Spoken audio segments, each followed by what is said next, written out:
ছিলেন। একদিকে শাখাওয়াত মেমোরিয়াল আর অন্যদিকে ক্ষুদিরাম অনুশীলন কেন্দ্রের সামনের ছবি আপনাদের সামনে তুলে ধরছি, যেখানে ক্ষুদিরাম অনুশীলন কেন্দ্রের সামনেও কিন্তু নিরাপত্তা ব্যবস্থা জোরদার করা হয়েছে। আপনারা দেখতে পাচ্ছেন কেন্দ্রীয় বাহিনীর সংখ্যা সেখানে বাড়ানো হয়েছে।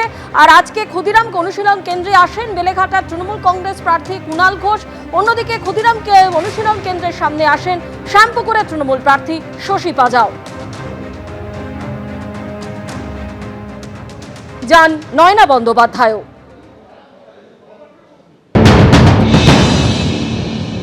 একটা মুভমেন্ট হয়েছিল, তার জন্য আমরা প্রত্যেকেই ছুটে এসেছিলাম।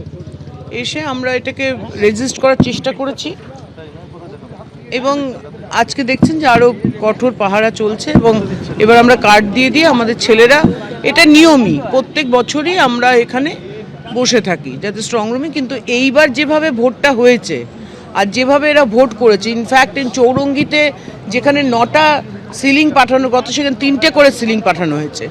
একদিকে সিল হয়েছে আর একদিকে কাগজ দিয়ে সিলিং করছিল, সেটাও আমরা রুখেছি, রুখে দাঁড়িয়ে আবার ট্যাগ নিয়ে ট্যাগ সিলিং করিয়েছি।